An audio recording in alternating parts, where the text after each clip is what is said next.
And there's a great Epictetus quote: "Don't let the force of an impression knock you off your feet. Wait, say to it, hold on a minute. Let me see what you are and what you represent. Let me put you to the test." Just remembering, don't let the force of an impression knock you back. Because it's similar to the Frankl quote, right, where it's saying, before you react, don't immediately react. Think like, okay, wait a second. Let's filter this through my perception filter and see, is this reality? And if not, I can adjust it.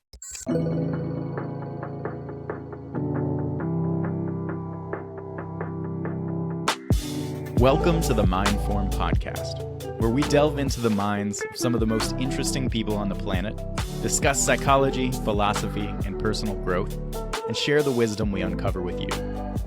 Join us as we explore the art of forming our minds.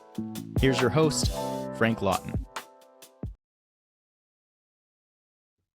Kia ora from New Zealand. Welcome to another episode of the Mindform podcast. An extension of the Mindform collective and training platform, this podcast is similarly a space dedicated to exploring and altering psychological landscapes together.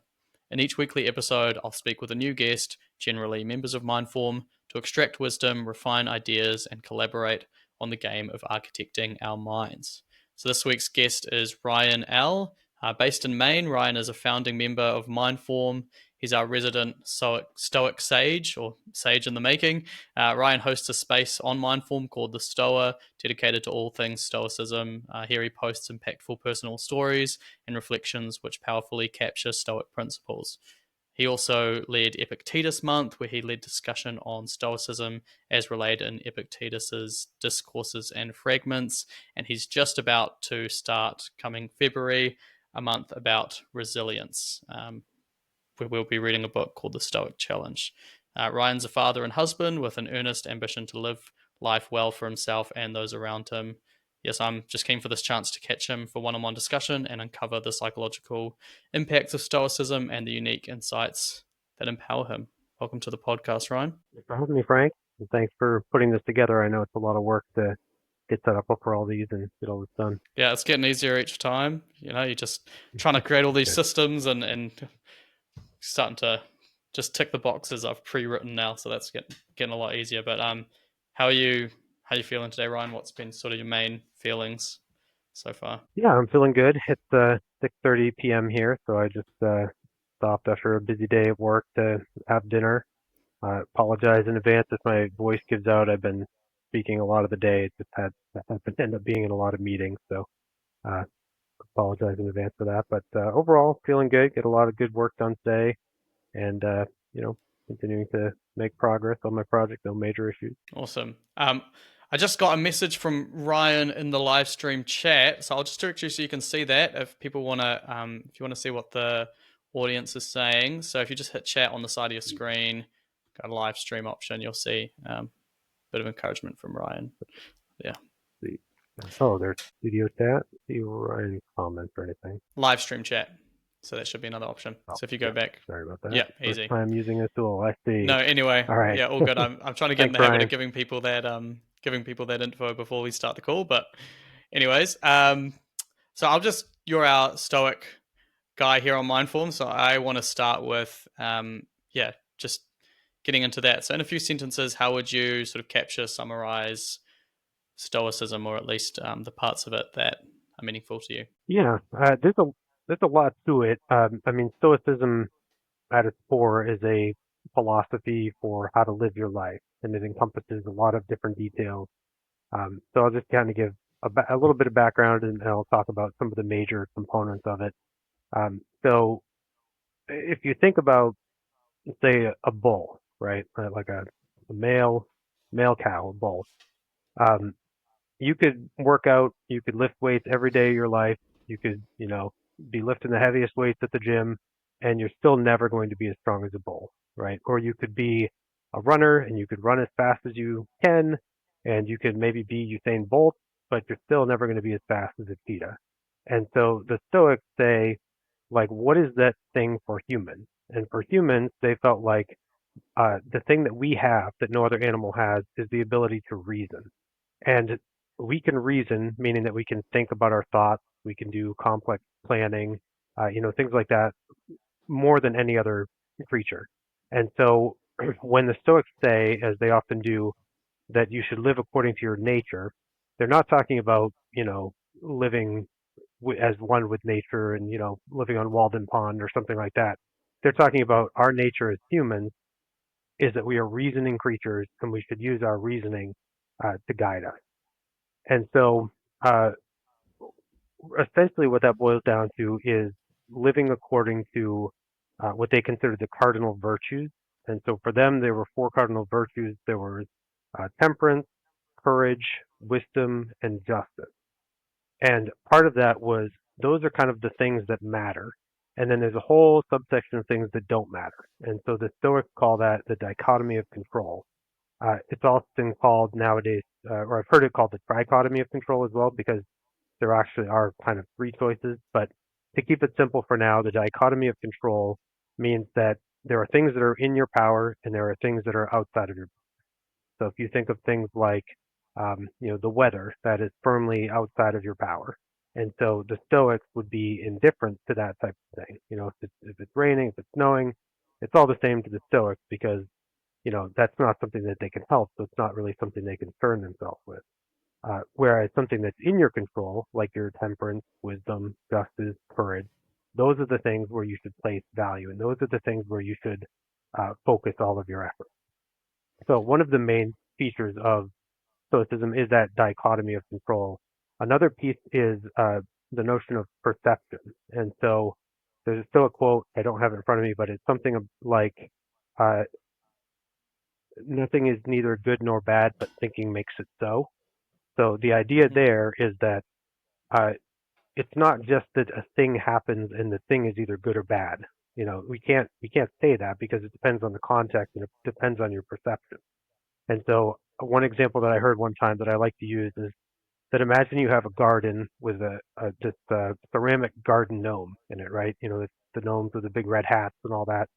And then imagine that one of the neighborhood kids in your neighborhood comes over and is playing ball or something and breaks that gnome. Okay, well, is that good or bad? It depends because if that gnome is something that maybe was your grandmother's and she passed it down to you and you remember her every time you see it, then obviously you're going to be very upset by this gnome being broken. But it could also be a gnome that was bought at the dollar store and you don't care about it and it doesn't matter to you one way or another. Or it could even be a gnome that maybe your mother gave you that you've always hated, but you felt obligated to keep it in your garden and now it's broken and you have an excuse to be rid of it. So the same event could be interpreted multiple different ways. And so the Stoics kind of uh, expect you to pause for a moment and use your perception and sometimes change your perception. Yeah, people do have strong feelings about gnomes. Yeah. So the Stoics challenge you to, consider your perception and see whether it can be changed uh, to be something more favorable. And then the other thing that is kind of a main component of Stoicism is this notion of um, the the removal of negative emotions. And so a lot of people get confused because when they hear Stoic nowadays, you think of somebody who's emotionless, right?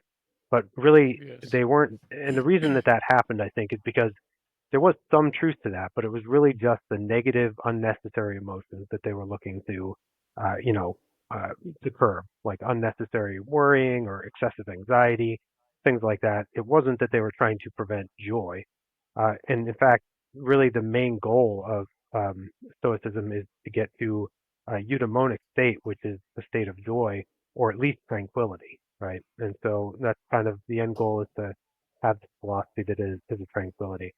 So that I'll leave it at that for now. I'm sure we can get into some more details, but there's a lot of different aspects to it. There's a lot of techniques. There's a lot of things that you can do that are along the Stoic path to help yourself live a better life, live a more tranquil life.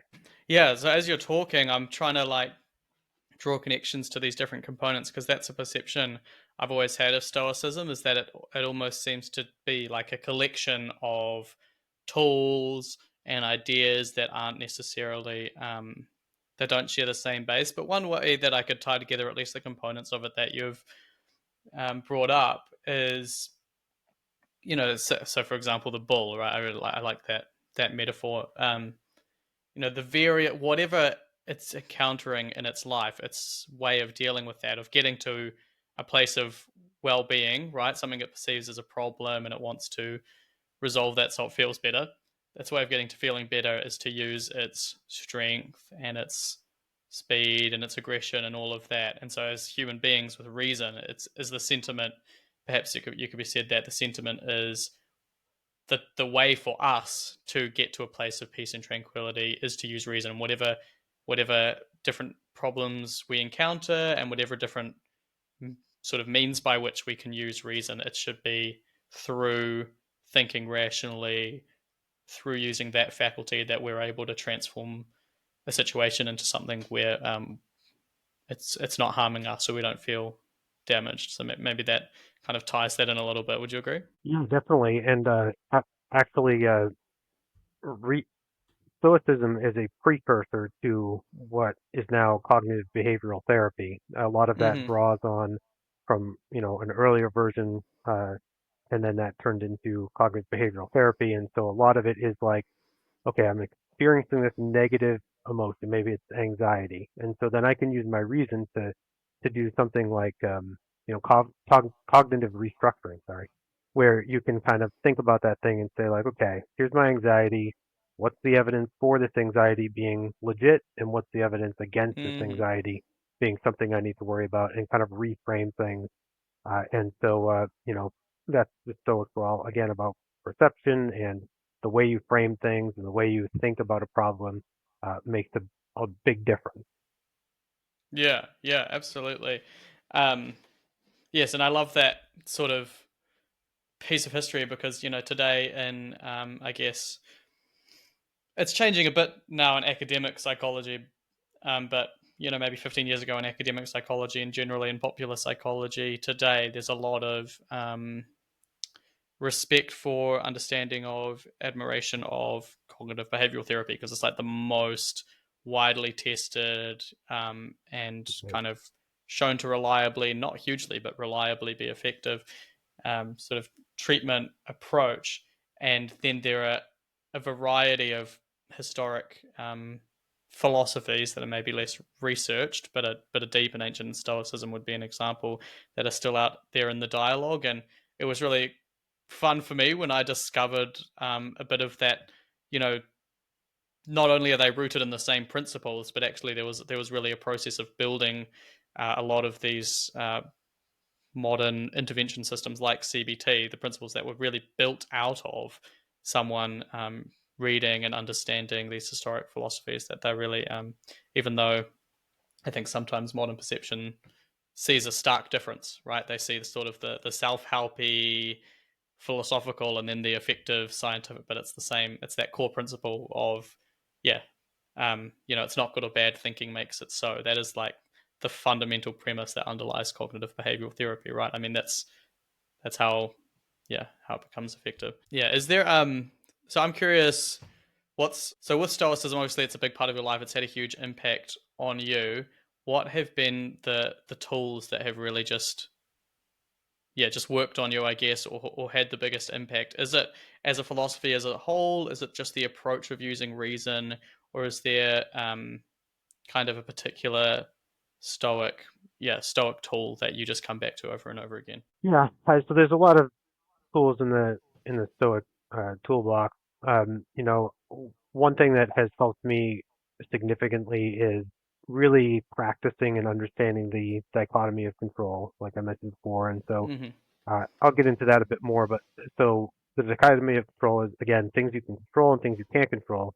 I like the way that William Irvine, the writer of the book we're reading next month, puts it as the trichotomy of control because he claims, I think fairly, that there's things you can control, there's things you can't control, and then there's things that you can control aspects of, which I know kind of seems like a cop out because it's like, okay, well, you just listed, everything. But if you think about it, like things you can't control would be the weather, right? Things you can Hmm. control are those cardinal virtues. And things that you can kind of control are imagine that you're playing tennis, right? So you can control to the best of your abilities how well you play, but you can't control whether you win or not because that's not up to you. That's not in your power completely, right? Or the ancient way to say that was always the archer can control how well they shoot at the target and how well they aim, but they can't control whether it hits the target. And so having this in mind always has really helped me separate out things that are outside of my control and really has allowed me to not worry about them as much. I remember that many years ago, uh, we were sitting in traffic trying to go to Six Flags for a vacation at one point, my wife and I, and we were sitting in traffic for like 2 hours. There was a wreck or something, and so we were sitting there, and I just remember getting so annoyed and frustrated, and like we're Right. gonna miss the whole day, and this ruined the whole day.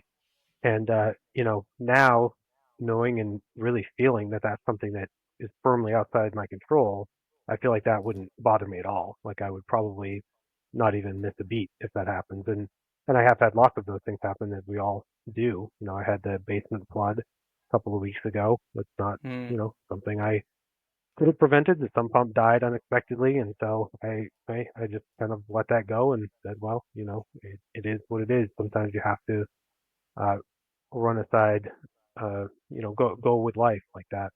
And that is another Stoic concept actually of amor fati, which is the love of one's fate.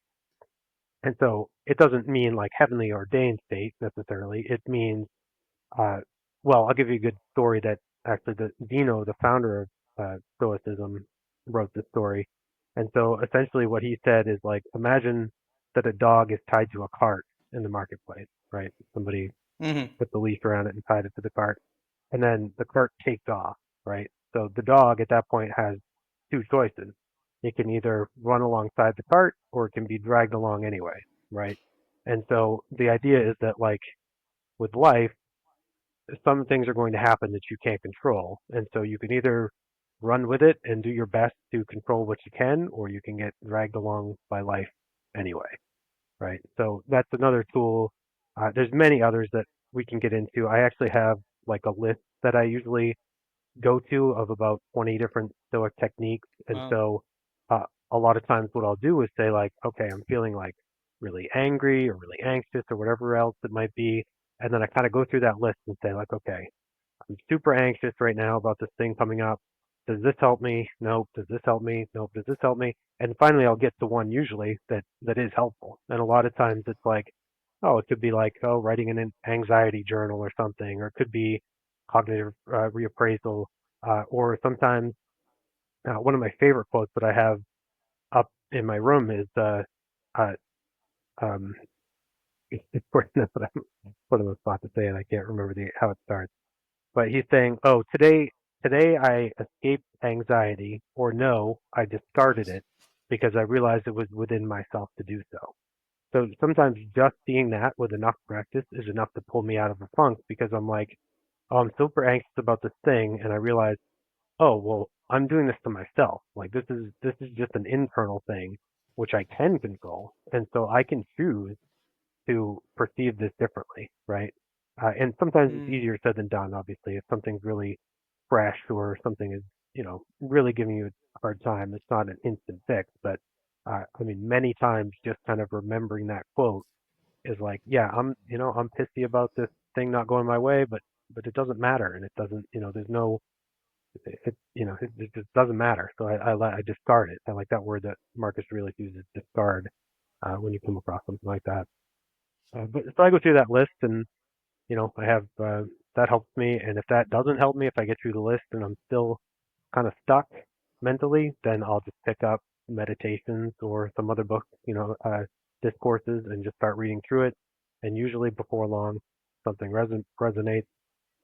And if nothing helps at all, then I go to bed and I can worry about it the next day. And usually that helps anyway. That's kind of my like if all else fails, just go to sleep or like sometimes I will this is not a stoic thing, but sometimes I will just like get my running shoes on and just start running and just run until like I feel like I'm gonna die because I'm so exhausted and so tired. And like when you feel like that, you kind of forget about the nasty email that you got from your boss or whatever, right? Because you're just like looking in air and like that's not on my mind is to think about that anxiety. So lots of different techniques depending on the situation. But Mm. yeah, Stoicism has a lot of good techniques for sure. I've that got works lots for of other ones me. if you want me to get into it, but I mean, I'm very curious about what you've already talked about. I mean, it really sounds like that what we talk about as psychotechnologies on Mindform, and I'm really curious yeah, about the mechanisms of how these psychotechnologies work. But just a funny story on the running one that absolutely works for me as well. Well, it's just a complete system reboot.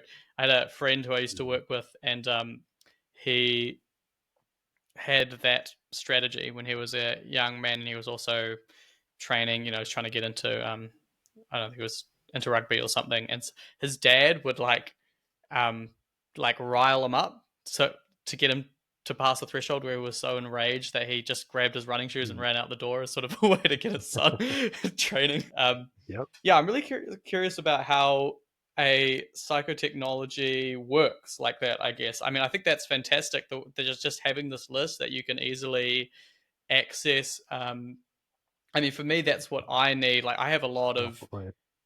tools. Oh yeah, yeah, I'll sure. hold I'll hold it up to the camera for you so you can. Maybe wants to screen grab it. I don't know if you can see it. Oh, All closer, right. closer, Oh, so we can get a screen. Yeah, that'll we can definitely screen grab that. Awesome. you can read Um, my terrible writing, but yeah, just the 16 like quick concepts that I go to fairly frequently. mm, mm.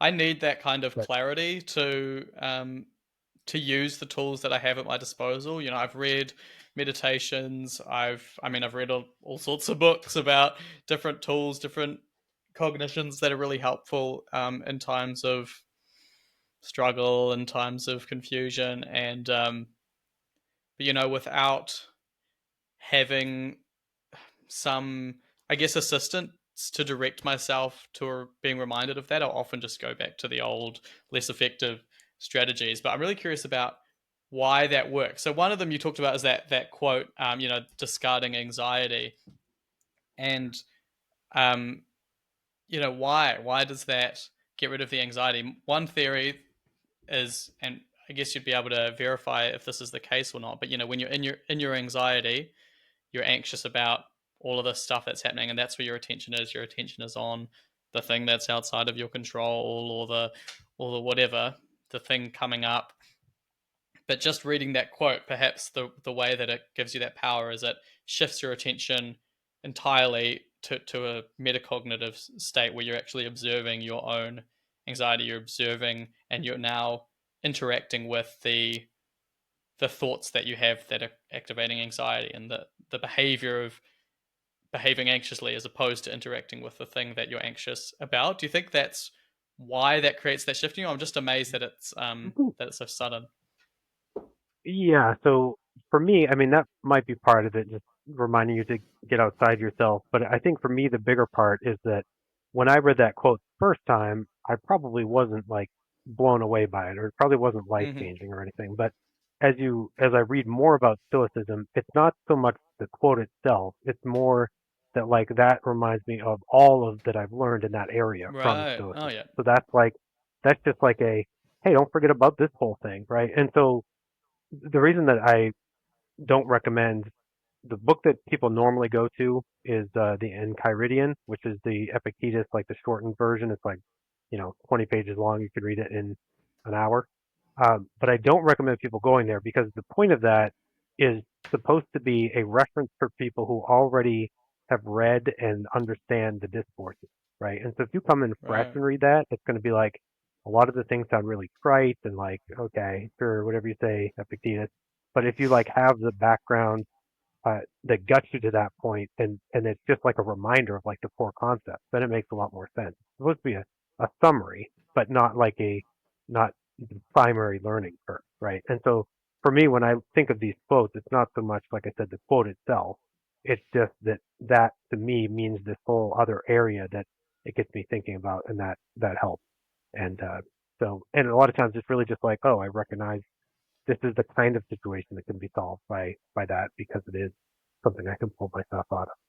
But it took a lot of practice. Like it's not something you could just Mm. put that quote on your wall and tomorrow you're gonna stop being anxious. Like it takes time to like realize when to use that and everything.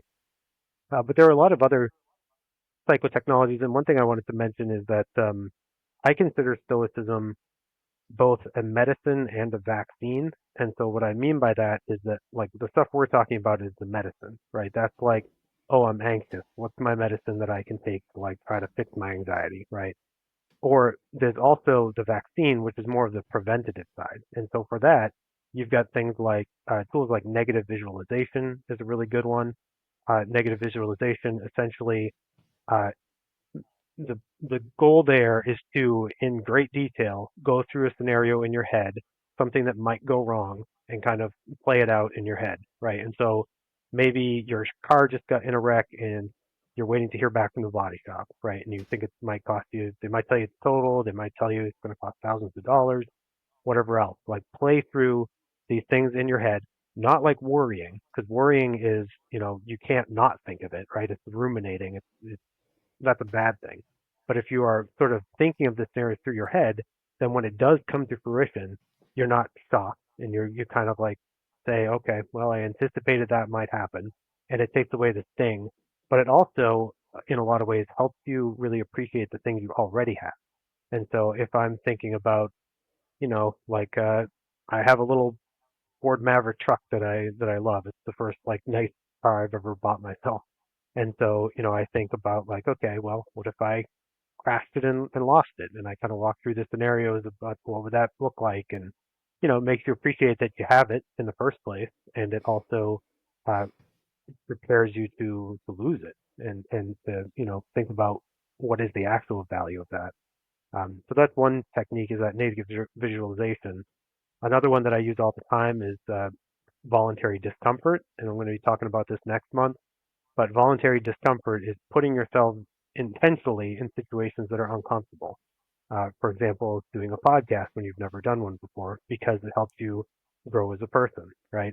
And so that is a way of building your resilience. And for some people, it could be as simple as, I mean, you might know people who don't even remember what it's like to be hungry, right? Because they've always had plenty of food and they've never like intentionally fasted or anything like that. So, I know lots of people who have probably never gone 24 hours without eating, right? And so occasionally I will challenge myself in a way like that, because it builds up resilience in some way, I feel like. And, if I can go that 24 hours and I'm kind of, develop my circle of comfort a little bit, then if that does happen and I'm legitimately in that situation, then it's going to be less of a problem for me, less uncomfortable. You've got people who are uh, sitting on an airplane for 20 minutes on the tarmac and they're losing their minds because it's just like, they're freaking out about it. And you have other people who could sit there all day and never complain. And so there's a lot of things like that where, you can kind of build resilience by doing that voluntary discomfort. Those are the two that come to the top of mind, but there's a bunch of others that I would consider more of like I think philosophy in general is more of a vaccine than a cure, and you really have to remember, especially in the good times, that you still need to practice these things. You still need to think about these things, because if you don't and you get comfortable and then something hits you, you're going to be hit extra hard. Mm. And it is that, right? It's that just, it's that, it becomes, it's really, I mean, I keep thinking of Buddhist ideas keep coming up as you're talking. And of course, there is a lot of overlap, which people have discussed on Mindform. But, Yeah. when you talk about negative visualization, about the truck, or getting used to comfort, it's that idea of attachment, right? You sort of become, I guess you start to perceive that your happiness is contained within or dependent on this thing or this state of things. And that's really such a core learning in Stoicism, isn't it? That and there are, you can reactively and proactively remind yourself of that learning, but that your happiness or your well-being isn't dependent on a specific state of mind. It's dependent on the way you respond to it, the way you deal with it. We just got a question in the chat from Darren, who must be new to Mindful. I'm not sure I know that name, but he says, what reading would you guys recommend for my daughter and a boyfriend who are about 24? They were asking about stoicism, and he thought of meditations. Yeah, that's a good question. Meditation and a lot of the classic Stoics are a little bit hard to start with, especially I feel like for a young person. Um, there are alternative ways to get the concept. There's actually a graphic novel by Donald Robertson called Verissimus that is really good, and it's basically all the core concepts from meditations, but in a more kind of fun and visual way. For a 24-year-old, I don't. Stoicism, I think parts of it will resonate and parts won't, because typically a 24-year-old is not thinking about like tranquility, right? They're thinking about like how can I, you know, excel or how can I like make it in life and things like that. And I feel like some of the concepts of just like, oh well, the goal is that you'll be tranquil. They'd be like, oh well, that's boring. Like I don't care about that. But I do think that there are a lot of great you know, tools in meditations. If you do get in meditations, I would tell them to skip the first chapter and just go right to book two, because the first chapter, while important, is all just about um, it's all just about like who he thanks, and there's a lot of good wisdom there. But I feel like that would turn a new reader off. If you wanted to start with something, I would start with maybe some of the modern Stoics. There's William B. Irvine. He's got a couple of really great books, one of which we're reading next month. It's an easy read. There's also Donald Robertson, who's really great. The one of the first non-traditional Stoic ones I had was the uh, yeah. So I'm just reading Ryan's post here. Guide to the Good Life, Stoicism and the Art of Happiness. Yep. How to Think Like a Roman Emperor by Donald Robertson is a good one. Um, I don't have anything particularly against Ryan Holiday, but honestly, he's not my favorite of the new Stoics. The Obstacle is the Way I didn't personally like very much. I felt like he kind of misinterpreted, or at least interpreted very differently. You know, some of the some of the goals of the Obstacle is the Hmm. Way. Without getting too much in too sidetracked there, I do like some of the Holiday stuff, but I wouldn't necessarily recommend him as my favorite. I think really really Donald Robertson, you couldn't go wrong with Gonna Think Like a Roman Emperor. It was a fantastic book. So what was I'm that? gonna take my jacket off. Yeah, all good. What was that graphic novel called? I just didn't quite Uh, catch that. yeah, it's called the Verismus, which means something Verissimus. interesting. Yeah, let me try to find it real quick here. Anyway, there we can make a screen grab of that too. Not that it's very good handwriting, but there's our books. Yeah, that's Verissimus. close. Okay, with one more I S think it than might that. be two S's. Yeah, exactly. But yeah, thank you. Verissimus meaning. I don't remember what it means. Most Oh yeah. true or truest. Oh Yeah. yeah. Cool. So So so what? yeah, How did you get lots of good into it? options. Sorry. Yeah. Yeah. How did you get into Yeah. it? What books made you hooked you? Or Yeah, so yeah. that's an interesting and somewhat difficult story to tell, but I think I can tell it. So when I was 25, uh, my wife was 9 months pregnant with twins, and unfortunately and very unexpectedly, one of those twins died in utero. So it was very close to the due date, just a couple weeks out, and so as you can imagine, that was a rough time for us, right? Having to grieve one child and try to be happy about the other child, and so a- as a result of that, I started looking for, help in my own way online, and I was searching for, like help on grief and things like that. And the person that I came across was Seneca, he actually wrote an essay called On Grief, which I steal the style of a lot of my posts on the Stoa from Seneca, because he was always just on grief or on anger, and that's how he would phrase them. So anyway, I picked that up, and that was helpful. And I was really getting into Stoicism, and I was, probably for a year reading every day and trying to learn it. I went from Seneca to Marcus Aurelius to I think maybe Epictetus, but I really didn't get too much into Epictetus initially. Musonius Rufus and a few others. And so that was going well. And then about a year in, I read something in one of the Stoic tests, or one of the Stoic texts, and I was immediately like, okay, this is not for me. I'm gonna dump this whole thing. And the thing that I read, I can't find it, but I know that it was in one of the early ones, probably like Rufus or something. Uh, the quote was something like, "If you had a child, and the child was taken by your king, and the king ordered the child to be like torn in half in front of you. Pretty graphic, I know. They put him on a rack or something and tore him in half.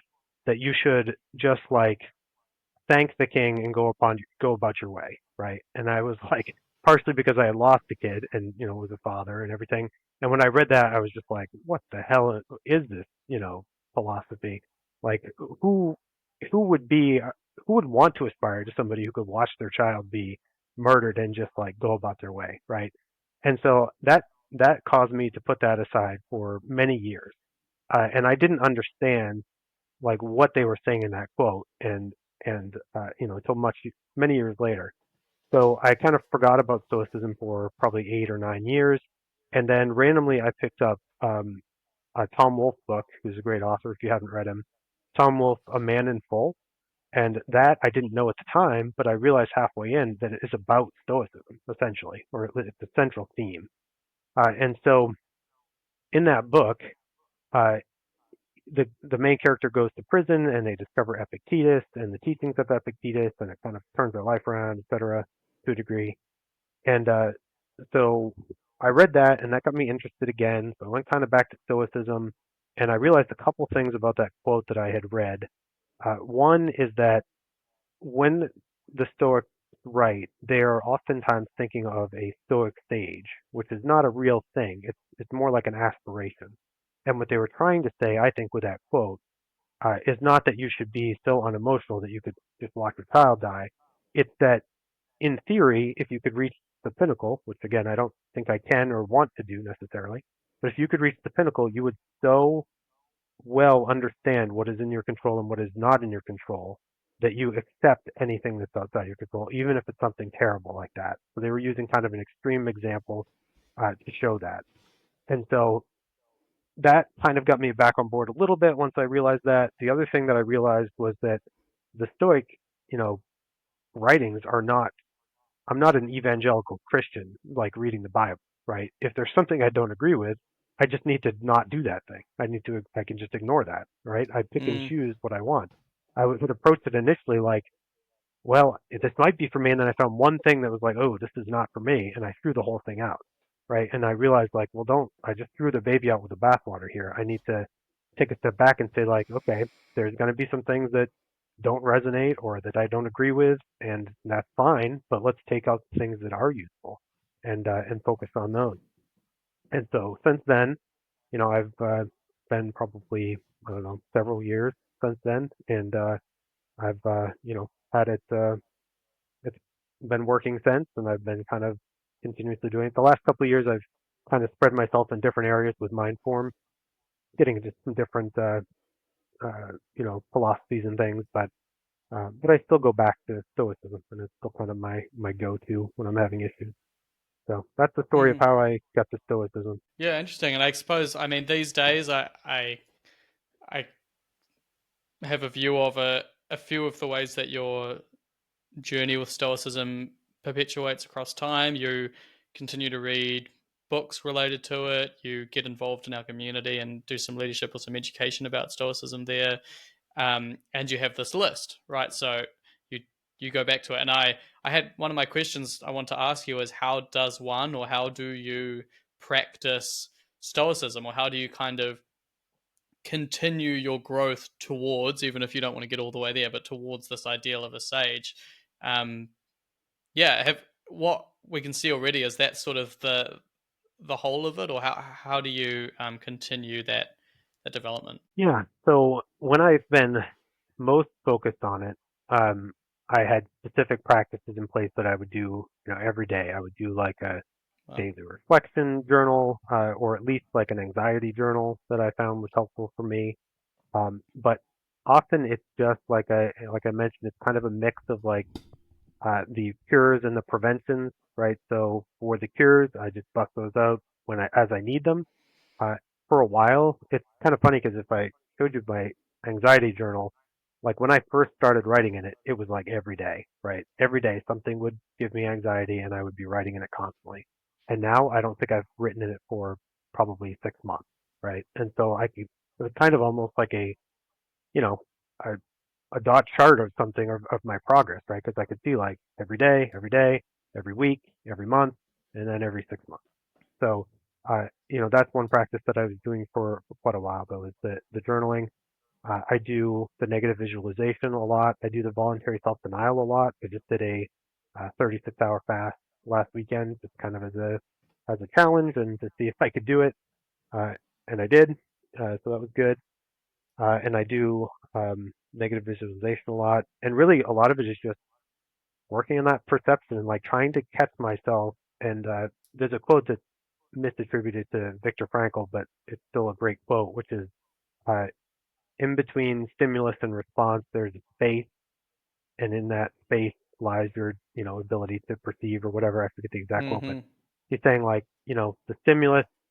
So maybe my boss comes in hot and she's angry about something, right? And so my gut reaction is to like either give it right back to her or to like, get defensive or whatever else.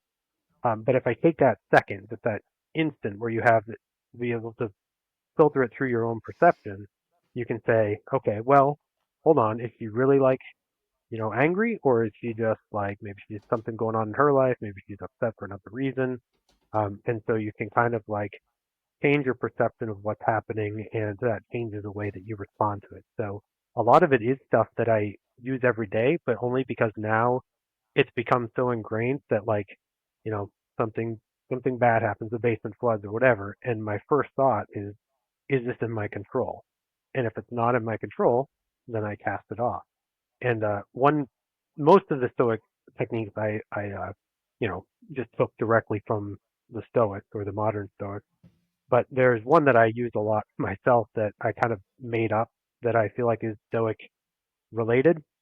And so what I do is like for worries, if a worry comes into my head, I sort of think of it like a notification on a computer. And so I say, okay, I get this notification. Do I need to take action? Okay, here's the worry. Is there anything I can do about it? I kind of think of this flow chart in my head. And if there's nothing I can do about it, I dismiss the notification. Say, okay, well, I've processed that. There's nothing I can do about it. And then, as worry often does, it comes right back and it comes right back. And so I'll just, instead of worrying and ruminating again, I'll like visualize myself swiping it, swipe the notification away, and like the word comes back, swipe it away, comes back, swipe it away. I already processed that. I already thought about that. And if I do that, 5, 6, 7 times, it stops happening for me. And so, a lot of these things have really uh, helped a lot to just, change my perception and remember the dichotomy of control and, the other individual techniques. That's that's fantastic. I mean, that's just so it's so cool to be able to get a window into an example of someone who's really applying these principles and just over time really noticing a difference in the way you process events. I mean that track, or if you could graph it, that whole every day, then every week, then every month.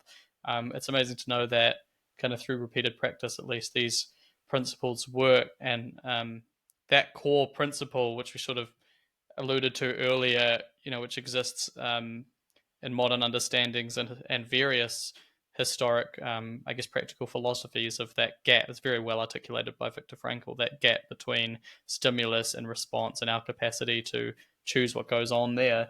Um, yeah, I mean, it seems like that as a general skill is something that you've developed through the practice of Stoicism. But yeah, have you found that? I mean, Stoicism, of course, it's specific um, sort of insights or specific practices that you can draw from in certain situations. But do you find that just in general now there is a bit of a gap there? So often whatever comes up, you're not necessarily using a specific Stoic tool, but you've through practicing developed that capacity to just stop and start thinking before you start feeling. Yeah, I mean it's a muscle like like anything else. It Mm-hmm. takes a while to build up. And I'm again I'm no Brilliant. stoic sage or anything, but when I compare myself to myself several years ago, even just like an email that wasn't worded quite right would be enough to kind of throw me into anxiety for days. Like I remember getting an email from my boss that said something like, "Hey, just FYI, uh, I don't know." It was just like some innocuous message, but he put like 3 dots at the end of the message, and the way that I interpreted that was just like, "Oh man, I'm gonna get fired." Like he must be mad at me, and like I just like read into it in a way that wasn't even a thing, and so I got so upset and so worried about this thing, and it turned out to be a nothing issue, of course. And so now when I get something like that, I try to say like, okay, wait a second. And there's a great Epictetus quote. Um, let's see if I can get it right. It's don't let the force of an impression knock you off your feet. Wait, say to it, hold on a minute. Let me see what you are and what you represent. Let me put you to the test, right? And so that one I've Mm, memorized because I had it on my monitor for months at work. And it's like just remembering don't let the force of an impression knock you back because it's similar to the Frankel quote, right? Where it's saying, like, before you react, don't, don't immediately react. Think like, okay, wait a second. Let's filter this through my perception filter and see is this reality? And if not, I can adjust it.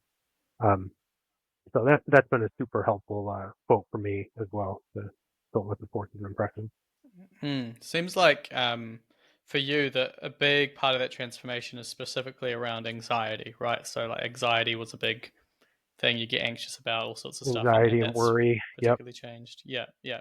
So that's like personally that's not my crux, but I wonder, do you think that um sort of stoicism is for everyone, that these tools are for everyone? Do you think that they are particularly helpful for people who are particularly anxious? What other vices or troubles might stoicism be a useful Yeah, I toolkit? think anxiety, depression, worry. Those all definitely could be helped by stoicism. Whether it's for everyone, I would say not all aspects are for everyone. I mean, not all aspects are for me, even, right? There are some things that I Mm-hmm. don't really completely agree with or don't really leverage. Uh, but they do have, you know, ideas for these things, whether you decide to leverage them or not. Even things like anger. Seneca wrote a great essay called On Anger that has a lot of good points. And there's, other things like I said, more of them that it's not all about like preventing bad things as some of Ryan's literature gets into. Some of it is about flourishing and about like living a good life and enjoying your life more. So even if you are in a good state, I think that there's a place for stoicism to further build your resilience. A lot of people on the resilience side of things, a lot of people think that they're resilient, but it's just because they've never been really tested in a way that would test that resilience. I feel like a lot of people, myself included, like to think that we have this inner fortress, but really it's kind of a hut that we've been building, right? It's maybe the fortress is not so well fortified after all when something bad happens, and it's easy to forget that when the good times are happening, but then some dramatic thing happens and you fall to pieces. So I think it's good, like I said, as not only to help you with depression, but as uh, you know a guard against the future. And like I'm sure you've heard the phrase "bear and forbear," right? That's a common thing, kind of alluded to in Stoicism. Mm, mm. Yeah, But I yeah, I do think there's a part for everybody. yeah, okay. Yeah, I'm kind of imagining the experience of being a stoic sage. We're thinking about this gap between stimulus and response. And initially when you were talking and telling your story, I was thinking, oh, maybe this applies more to anxiety. But I mean, just that skill of um, just yeah, and taking a moment to remember what you know to be true, to analyze the situation, what's in my control, what isn't, before you react. That skill, I mean, applies to all vices, and I that's certainly an ideal of mine. Like personally, going through life, of just this, so we all have these little things that we do, these impulsive habits or these vices that come up, and to kind of constantly, unceasingly be in a state of mind, or have the resourcefulness or whatever to, in my relationships, in the things that I'm trying to achieve in my day-to-day encounters, just to always be that, just that, maybe removed isn't the right word, but I'm going to use it, that layer removed, that I can think carefully before I respond, so there isn't this being tossed around. And I suppose that's one way of defining resilience. But yeah, like for me with resilience, I think I think I fit the description that you just gave of some people, they feel like they're probably quite resilient, but maybe tough things just haven't happened to them. Um, in that, like, I well, daily inconveniences, a lot of things like that. They just they don't get to me. I don't get particularly anxious about things not going the way I've planned or whatever. But I think one space where I find resilience particularly challenging is the space of like working over time towards something that's difficult and trying to like aspire to something that's far away and facing the um the inevitable, which you'll encounter when you're aspiring for something beyond yourself, inadequacy of yourself in this moment, and then getting back up and trying again and getting back up and trying again and staying. Yeah, the um rejection. Yeah, yeah, rejection, failure, and just the unpleasantness, just bearing through the boredom, for example. Is that something that stoicism has helped you with, or that you think it would help someone with? yeah, and I think I could think of half a dozen quotes that I think you might be interested in, but there's a few things that come to mind. One is the Stoic has another technique called the view from above, right? And so the Mm-hmm. view from above, other you've heard this in other places, I'm sure, but it's essentially like, okay, we're here at the ground level, like literally imagine like zooming out to the citywide, like all the people in the city, and then all the people in the state, and all the people in the country, in the world, right? And kind of like continuing to zoom out, and these things that you know, the rejection that you just got, it seems like such a big deal, but in the sense of like all people and across all time, like it's nothing, it's just a whiff. It's like it's a non-event, and so like it seems in a way it feels like it would be depressing to think of that like oh well my life is meaningless and short and things like that, but it's really just like these things that seem so big at the time and so important. Like given the grand scheme of the world and the history of time, it's nothing. And so like, if we can have that perspective, it can kind of, take you out of these little minor inconveniences being an issue. But yeah, the other thing, I mean, there's a lot of quotes about like, not aspiring to be famous and like a lot of them, Marcus Aurelius was an emperor, but he Yes. was kind of a reluctant emperor, right? And so like you know, he's like you can live a good life, and you could even live a good life in a palace. Was something he reminded himself because like he didn't see that as like oh I'm in a palace. This is like I'm a big deal. He was like this is not like a humble or you know this is not there's nothing inherently good about living in a palace, right? It doesn't help your virtues or anything. So he wanted to make Mm-hmm. sure he didn't mix up sort of those physical possessions with what actually matters. And so like you know getting famous or like you know publishing that book you want to publish or whatever, sure that's a good goal, but it's not worth the cost of your virtue. And so there's a Massimo Piglucci, I think is how you say his name. He's another modern Stoic, also very good. Um, and he has this great example where he's talking about like the levels of what do you call it? I can't remember, but there's different like levels of importance essentially. And he's saying like, okay, maybe you really want to have this nice car. You've always wanted this Lamborghini, right? Because you think it's a super cool car. You've always idolized it. Um, but would you trade your daughter for this car? Well, of course not, right? Because those it's not on the same plane, right? Like you Mm-hmm. wouldn't trade something. It's two different levels. Like sure, there's material things that are on this level, but then your virtues and your relationships are on different levels. And so, eh, if you're going to, it's best to focus on those things that are not the material possessions. And the Stoics were not as like hardcore as like the Cynics were, who were very much no possessions type of thing. But the Stoics say like it's fine to have possessions, it's fine to have wealth and fame, but that shouldn't be the goal. The goal should be living according to your virtues, and if that happens to bring fame and wealth, great. If it happens to not bring fame and wealth, great. That doesn't matter because they consider all of those things indifferent. Mm. Mm. And that's, I mean, the first thing that came to mind when you were talking about that distinction of focuses, that's something that again comes up in a number of religious traditions. I know in Christianity, there's this idea, spend your effort storing up treasures in heaven as opposed to treasures on earth. It's just a completely different category of value, right? These sort of the spiritual wealths or the psychological wealths. Um, yes, Ryan said, well said. I agree, very well said, Ryan. You've definitely spent a lot of time engaging with Stoicism, because you articulate these ideas very precisely. I had a question. Just trying to remember. This happens sometimes.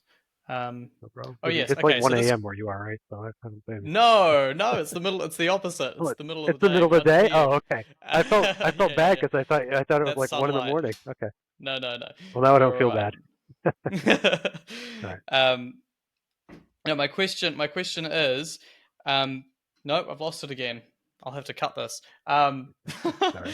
um, oh yes, control. Okay, so this idea of what's in your control and what isn't. I mean, you mentioned in passing that, the view from above, people might interpret that as depressing, and I think another thing people probably interpret as depressing is having the sentiment that. I mean, obviously, there's that extreme example of your son getting torn in half or whatever, but um, that it's just out of my hands, and that sort of giving up, that could be interpreted as a giving up or a resignation. And one interpretation of character to me is, or one, I guess, one admirable attribute is trying and trying again, and um, even if you don't have total control over something, or even if you don't have an influence, putting that work in anyway, giving it your all, and not resigning to fate, so to speak. And I think often Stoicism is interpreted like that, right? It's interpreted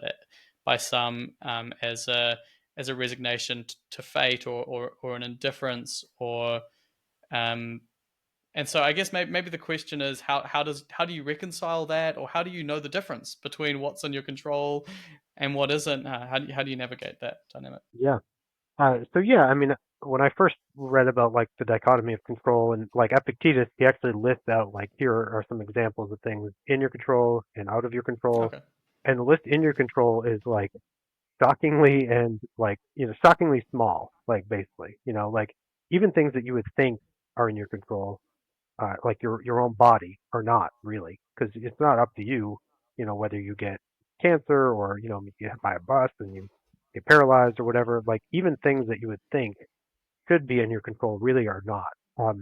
But Mm-hmm. in a way, maybe that's depressing. But in a way, I think it's also very freeing because it's like all these things I thought I had to worry about. Like I had to worry about whether it was gonna rain on my wedding day or whatever. Like you don't, because those aren't in your control. Like there's nothing you can do about it.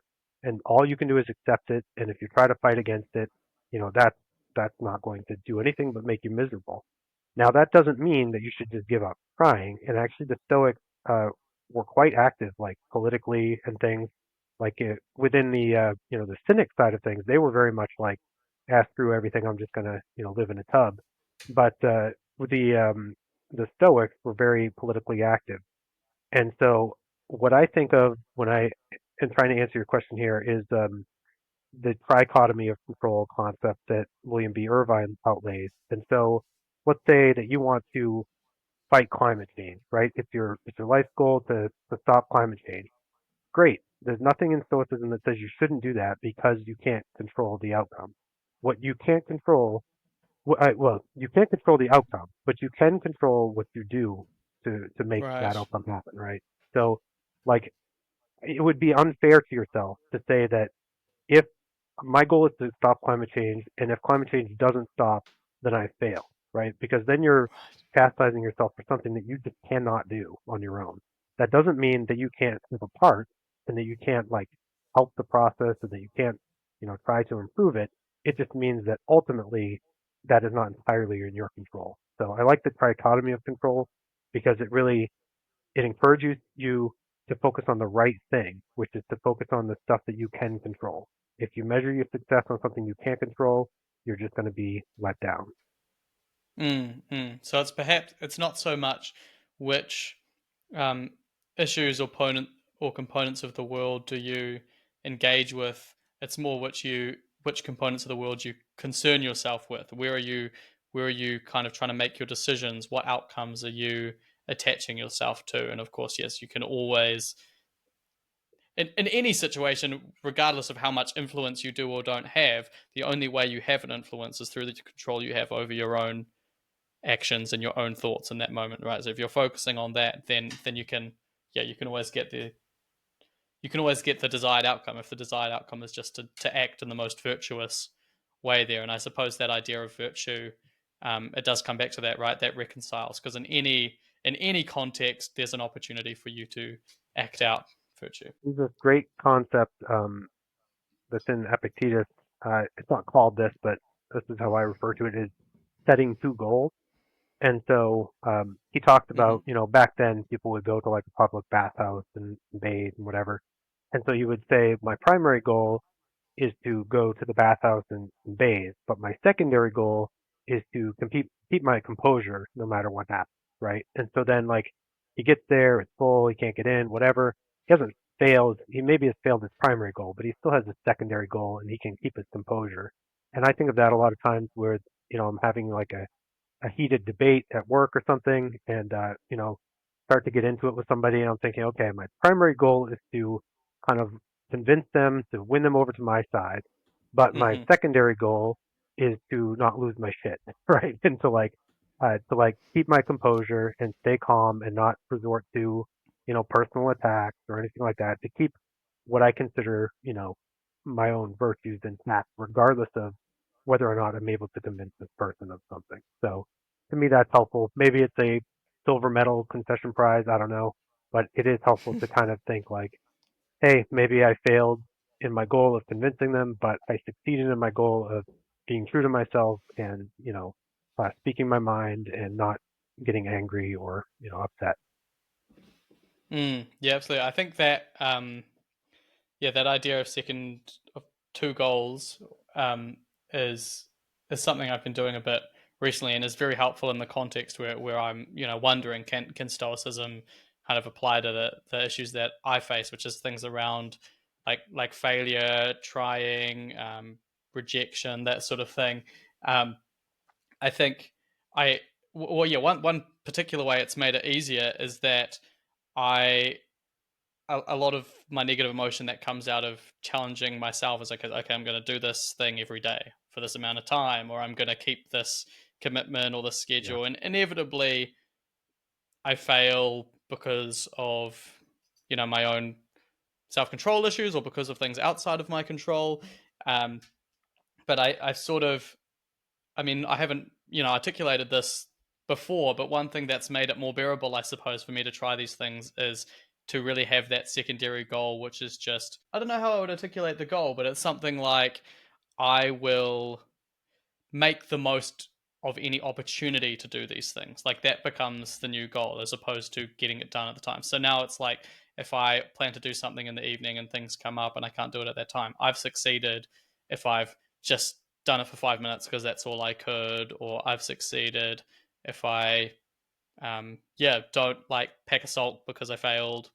And that's really helped to keep this momentum, because then you get these little victories every day, um, of winning the second goal, and so I don't get that sort of despair sometimes that comes up in trying challenging things. Yes, Yeah, I Ryan hear said, and you. I was gonna yeah go ahead. Yeah. No, I mean, I think you're right about that, and I would say that I also had a tendency, not that your goals are arbitrary, but for me, I would set sort of these arbitrary goals for myself and like, I'm going to, study learning German for 5 hours this week. And then I wouldn't hit the goal and I would like feel bad Mm-hmm. about it and like chastise myself about it and things like this. Yeah. And, uh, you know, so I think one thing that helped me there was not Stoicism, but actually that book, 4,000 Weeks. And in that book, it made me realize like, you don't have to do this. Like you just, if this is not something that you're passionate about, like drop the things that you don't care about to make space for the things that you do care about, right? In the book, I think they said like, list out the top 10 things you want to accomplish and then cross out the first nine or something like that, right? Because if you just focus on the one thing at a time.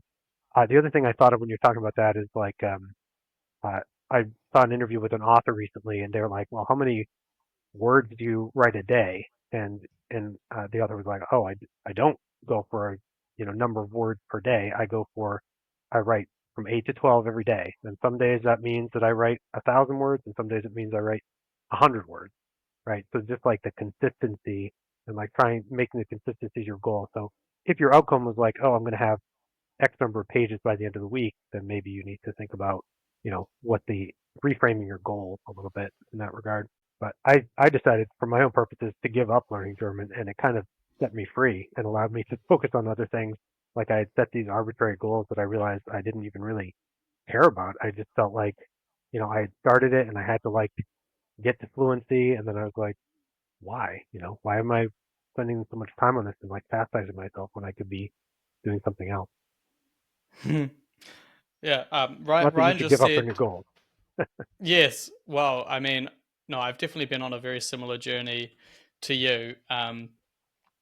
Yeah, around realizing which goals are relatively arbitrary that I've chosen. I was just highlighting this message from Ryan Bush in the chat. I would even aim to make that the primary Yeah. goal. I was going to ask you, has that sort of changed for you over time? That now that a greater degree of focus over time is on actually that secondary goal when you go into a situation with an intention, that so to speak, that secondary goal. Yeah, I think so. I think that that's the goal for me that's not optional. So instead of thinking like primary and secondary, I think of like required and an optional goal, right? My required Mm, goal is that I need to stay composed. I need to be true to myself. I need to not be, using ad hominem attacks or whatever. I need to, be the person that I want to be, because those are virtues. And whether or not I win somebody over in an argument, that's not something I can exclusively control. And so that is kind of my stretch goal or my obstacle. So I guess you're right. It is kind of, I said it the other way initially, but I do think it's true that like if I failed at one, if I fail at convincing somebody of something, I don't feel bad about that because I realize there's only so much I can do. But if I fail to keep my own composure, that I do feel bad about, and I feel like I, let myself down. That makes me think about how does one frame life as the game of life. What am I trying to do while I'm here, while I'm alive? Um, and that really, yeah, that having that, the game that we're playing when we're alive is to express our virtues, express our values. I've really bought into that, and I definitely would give a bit of credit to Ryan Bush for helping me to appreciate the weight of that, the reality of that. It's not I sort of come to think it's not so much a how framework, this idea of virtue being and values, expressing values and having virtue being like a primary goal. It's almost that's what the game is, and then there's different ways you can play that. And we go about our lives and we sort of choose things, maybe unconsciously, maybe the world chooses it for us, but we choose things to care about. We pick aims, we pick we pick challenges to face, we pick desired outcomes we want to achieve, but kind of keeping in mind that that's the secondary goal, or that's sort of a game that's like a mini game or something that you're playing within that larger game of expressing your values, of showing virtue, and that you can kind of change up what game you're playing at that lower level to whatever better empowers that higher game of expressing your virtues. Yeah, side quest. That's a good way to put it, Darren, in the chat there. Um, yeah, so that's been really really helpful for me. Kind of trying to find that reconciliation of not being attached to the outcome of things that are outside of my control, not being concerned about material things, but also, I mean, that's what you do in life, right? Like to live is to care about things, to aspire to things. That's the process of being a human being. That's the process of being alive. And so, just remembering that these things that I care about, they're choices that I'm making to play that larger game of expressing my virtues. That's sort of that's really helped me a lot. Yeah, I mean, if you think about like the end of the day, like when's a day that's most satisfying? It's not when you like bought lots of cool stuff and you spent, $1,000 at the mall or whatever. That's not the day that's satisfying. The day that's satisfying is when you did something that aligns with your virtues and you did it well and you felt like there was some side of personal growth, whether that's, spending the right amount of time with family or, spending time like doing your own study or whatever else. That's what, that's, I think, how you can tell if you're on the right track is how you feel about how you spent your time. Yeah, absolutely agree. So I'm curious about what you're aspiring towards, what where this leads for you. I mean, you said maybe that the sage isn't a goal for you. So to make it a bit funny, I've asked a couple of other guests this question. What's like a to help us visualize what's a TV character or a film character or a book character, some fictional character that um, is like the character you aspire to? Yeah, actually, this one came to me pretty easily. I don't watch this show as much as I used to, but when I was a teenager growing up, the big show was Star Trek: The Next Generation. So Mm-hmm. Jean-Luc Picard. I don't know if you've ever seen that, but Jean-Luc Picard, he's consistent. He's doesn't let emotion get the best of him. He's honest. He always does right by people and sticks to his virtues. So he's kind of unflappable, right? He's just a Mm-hmm. consistent person to look up to. So I always liked him for that. And even at the time I didn't know why I liked him. But then watching it again as an adult, I'm like, man, this guy is just like he's got his shit together and he's like consistent, he's on top of things, he never, missteps and so yeah, I think he's probably a pretty good option. Star Trek has a good legacy of writing really, really effectively, convincingly writing strong male like characters in those lead Mm, positions. And yeah, I definitely see that. Just what we've been talking about reflected in that character. It's that all the stuff's happening, with whatever with the aliens or whatever with the ship, right. and it's Yeah, just and he that can stay that calm. Yeah. stillness and that thoughtfulness. And it's like, Right. okay, here's where we're going. This is what we need. Yeah, let's Hmm. focus on what's most important. Keeping that constant mind on what's most important. That's a big kind of character ambition for me this year. Is like, and I think it's almost the same goal as creating that gap between stimulus and response, but just keeping that really strong tether to, okay, what's the actual ultimate concern here? What's really important to me? What matters? What doesn't matter? Um, and it can be a tricky thing to keep alive. How do you do that? How do you maintain a tether to those core truths? Yeah, I mean, I certainly fall back a lot of times, and then I try to Oh, learn sure. from those mistakes. I like just last week I actually I've tried to be temperate in all things, and like eat reasonably and drink reasonably and things like that. And for whatever reason, last week I started the bottle of wine and I finished the bottle of wine. And at the end, I was like, what am I doing? Like it's not even like with friends or anything. I'm just like at home, just like drinking a full bottle of wine by myself. It's just kind of like failed the test of temperance that night. And so I'm not going to beat myself up over it, but I'm going to learn from that and remember like, hey, the last time you drank a bottle of wine by yourself, you felt like a loser because you violated your temperance, and so like try to not do that, obviously. And so I just try to make small improvements in that regard every day, and you don't really notice it at first, but over time it really kind of adds up. I kind of did the same thing with exercise. Like I now go to the gym pretty consistently 4 days a week, and that was a habit that took a long time to build up. Mm-hmm. Um, the things that I excuse me, things I struggled with in Stoicism at first, like really keeping the dichotomy in mind and things like that. Just with kind of enough practice, you don't have to get it right every time, but if you do it most of the time and you remember, like, oh, wait, is this in my control? Then, like, over time, that does kind of add up and you get better at it and better at doing it for bigger things. So I think, I don't have like a regimented process I follow. I just try to, keep the core principles in mind and hopefully I do that often enough that I get practice, every day. So yeah, maybe at first I was more regimented. I do feel like there was a time when, I would be like, okay, I'm going to read an hour a night of stoicism and I'm going to, do this exercise every day. And I did that for a while, but then once I kind of, you know, got into the flow of things, I just kind of naturally more, uh, do it for the most part, on the fly. So yeah, so I don't know. I'll keep working at it. It's been helpful so far, and I don't know that I'll reach stagehood or that anybody can, obviously, but yeah, it's definitely improved my quality of life to practice this. I think what's Mm. most important, honestly, is to have some philosophy for life. Like honestly, whatever it is, like when I struggled more, it was when I kind of had no philosophy of life. I had no sort of virtues that I was working towards or anything like that, and I just kind of went with the flow. And then, some people find religion. Uh, I found Stoicism in this case, and that helped me to, have sort of a playbook to start with. And then I just sort of adapted it and dropped pieces and added pieces as I got more used to it. Yeah, That it's makes sense. almost just like creating some alternative frame or value system through which you can look at the things in your life besides that apparent meaning that initially presents itself to you, right? And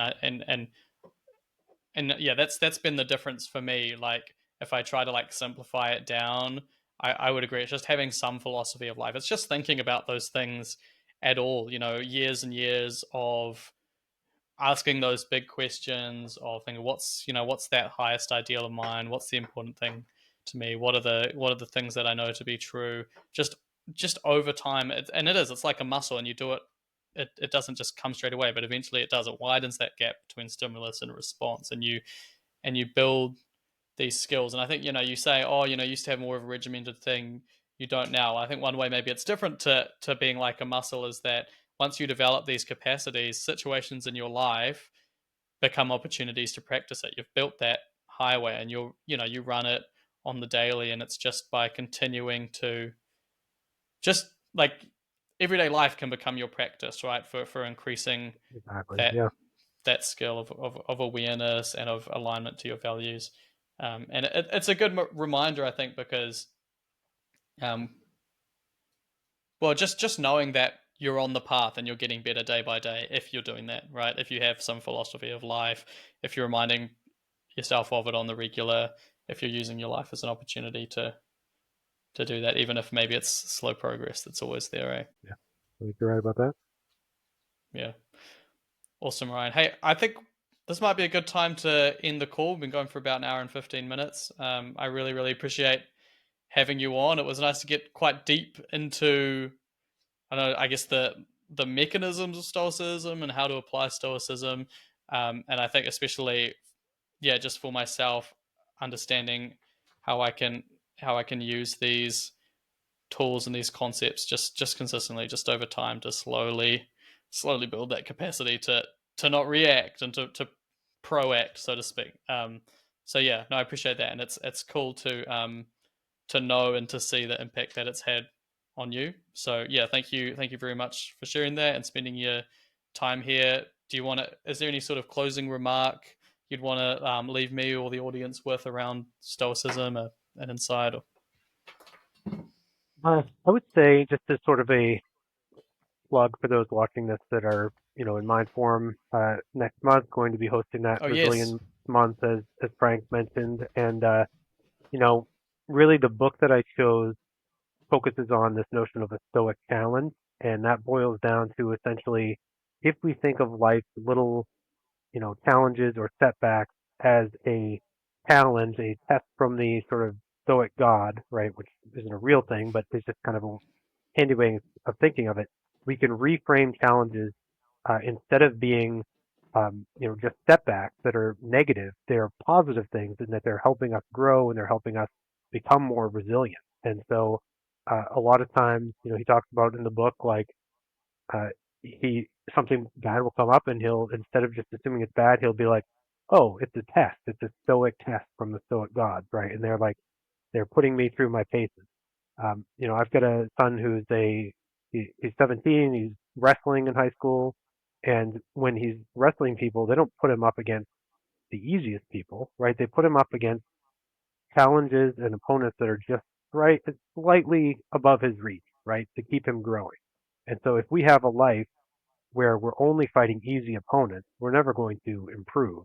But if we have a life where we get these challenges and it forces us to grow and become better people, that's how we build our resilience, and that's how we ultimately become better people. So if you're interested in building resilience, I think it's a good opportunity to get into this book next month. I'm also going to talk about uh, Anti-Fragile by Nassim Taleb, and a few other books as well. I'll probably pull some quotes in there.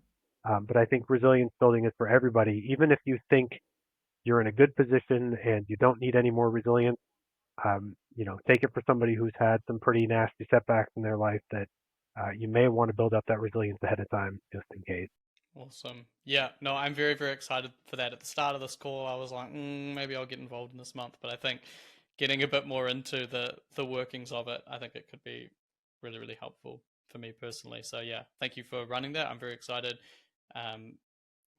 Resilience month, and the book is called the Stoic Challenge. Good. Yeah, that framework that you've teased a little bit about what the philosophy of the book as well. Like, just again, it's that mind on the higher things, right? Like whatever's going on, whatever's coming up, it can be an opportunity to express virtue, an opportunity to express value, and just keeping your mind on that, right, so that you don't forget when you come to situations and just react. So yeah, very exciting. I'm going to give that a go. Thank you very much for coming on the Mindform podcast, Ryan, and I'll see you back on Mindform, maybe at an upwelling or whatever. And thanks to everyone for listening. We're off. Bye-bye. Thanks for listening to the Mindform podcast. I'm Ryan A. Bush, founder and author of Designing the Mind and creator of Mindform. Mindform is an exclusive community and training platform for sculpting your psychological software. Members get access to a group of like-minded psychotechs, including all of our guests on this podcast, gamified growth tools, events and retreats, and a collection of transformative programs for mental health and self-mastery. You can learn more and apply to join at mindform.io/podcast. I hope to see you inside.